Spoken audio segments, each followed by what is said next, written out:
Alors, il s'agit ici d'une voiture électrique qui pèse quand même plus de 2300 kg et on est capable de la faire danser à 120 km/h sur un chemin de gravier. Exceptionnel.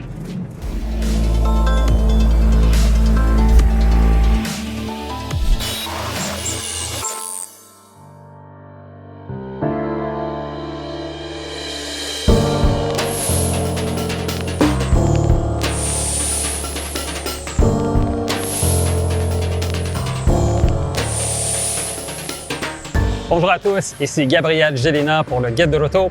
Aujourd'hui, on fait l'essai de la toute dernière variante de la Porsche Taycan à motorisation électrique, soit la variante Cross Turismo que nous avons ici en déclinaison turbo.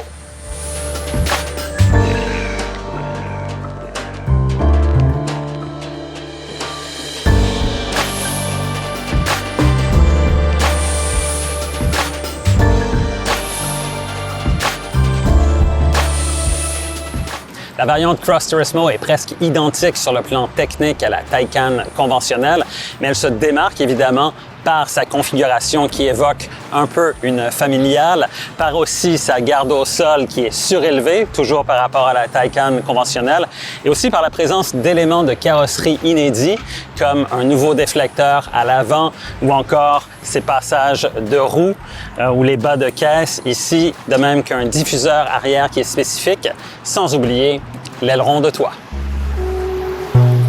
Et sous cette nouvelle carrosserie, on retrouve tous les éléments techniques de la Taycan, c'est-à-dire les deux moteurs électriques, un sur le train avant, un sur le train arrière, ce qui en fait évidemment une voiture à rouage intégral à contrôle électronique. On retrouve aussi la boîte de vitesse à deux rapports sur le train arrière, ainsi que la batterie d'une capacité de 93,4 kWh avec architecture électrique de 800 volts. Et c'est justement ce système électrique de 800 volts qui fait de la Taycan la voiture électrique qui peut se recharger le plus rapidement. Par exemple, ici chez Porsche, on a un chargeur qui est capable de livrer un courant de 350 kW, ce qui permet de recharger la batterie de 5 à 80% en seulement 22 minutes. Le débit électrique est tellement rapide, tellement fort, que c'est l'équivalent de conduire la voiture à 250 km/h en continu sur l'autoroute. C'est la vitesse à laquelle les électrons entrent dans la batterie. Évidemment, ce n'est pas le genre de traitement que l'on veut infliger de façon régulière à la batterie, on peut le faire de façon ponctuelle, mais sachez que sur une borne de recharge de niveau 2 conventionnelle, la recharge complète de la batterie peut prendre entre 8 et 10 heures selon le courant qui est livré.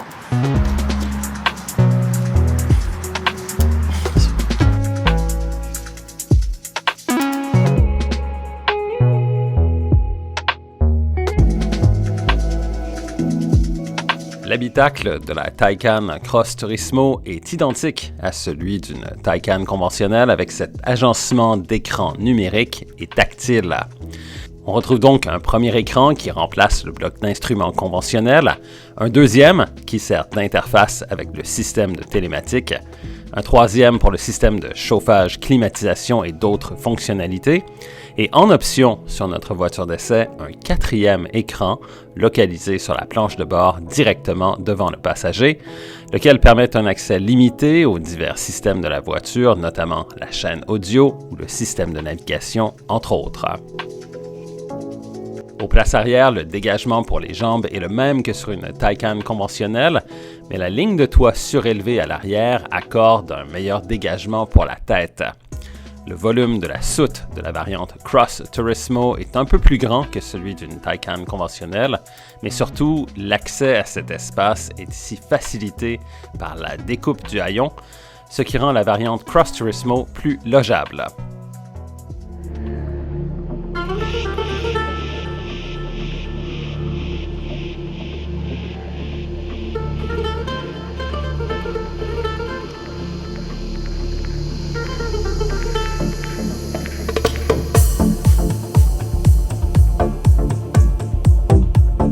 Alors maintenant, on va faire ce que aucun propriétaire de Porsche Taycan Cross Turismo va faire, c'est-à-dire conduire la voiture sur une route de gravier. Pourquoi? Encore une fois, parce qu'il y a un mode gravel ou gravier qui qui va soulever la voiture jusqu'à 30 mm de garde au sol, qui modifie un petit peu aussi la livraison du couple sur les moteurs électriques. Alors, on va voir ce que ça donne. Conduire une voiture électrique de haute performance sur un chemin de gravel.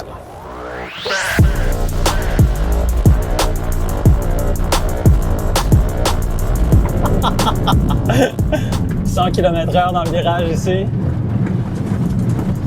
Wow!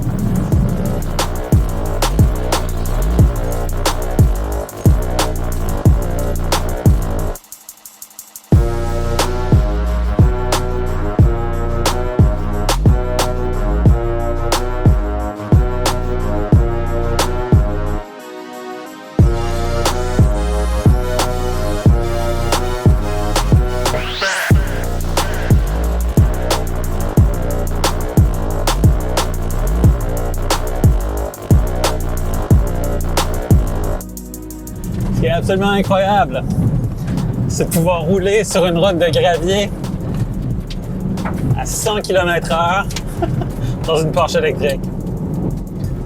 C'est vraiment une première pour moi.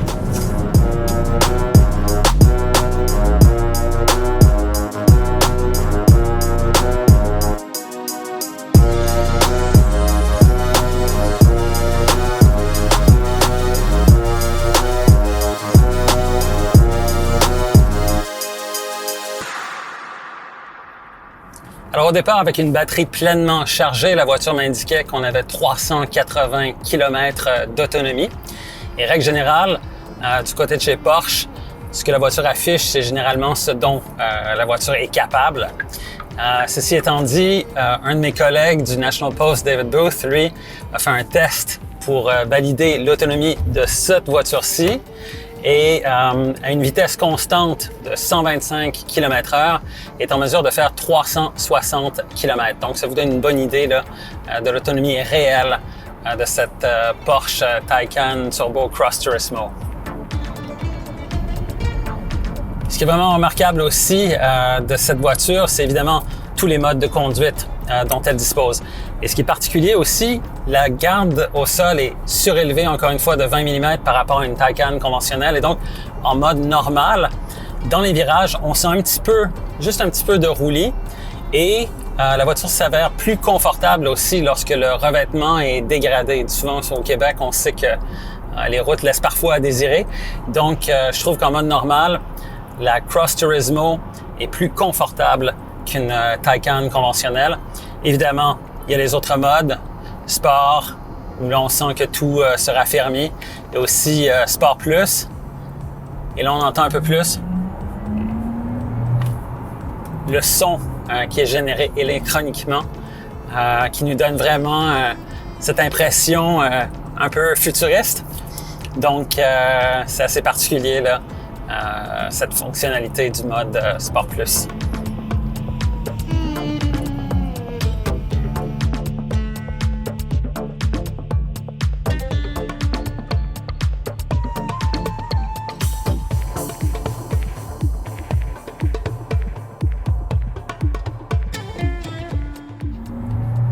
On sent très bien que la voiture s'accroche au bitume, même lorsqu'on roule rapidement dans les virages comme ici.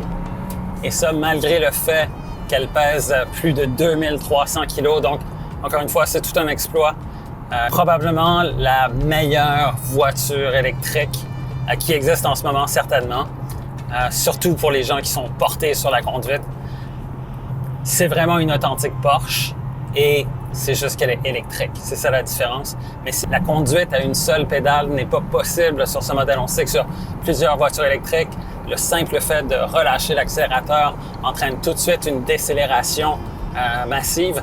Mais avec celle-ci, la décélération est contrôlée exclusivement par la pédale de frein. Donc, c'est une sensation de conduite qui est très naturelle, qui s'apparente beaucoup à celle d'une Porsche conventionnelle.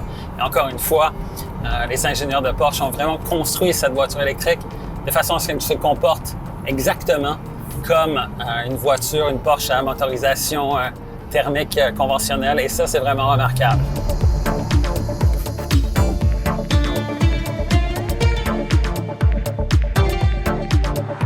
Donc au final, il convient aussi de parler de prix, parce qu'évidemment, le prix de départ de ce modèle, donc la Porsche Taycan Cross Turismo modèle turbo, son prix de départ est de 178 000 $. Ce modèle-ci est équipé de plusieurs options. Son prix est supérieur à 230 000 $. On rajoute les taxes et on est bien au-delà du quart de million de dollars. Alors ça, c'est typique chez Porsche. C'est leur modèle d'affaires. Ils vendent beaucoup d'équipements en option. C'est peut-être le principal point faible finalement. Une chose est certaine, c'est une voiture électrique capable de rouler sur du gravier et c'est aussi une authentique Porsche.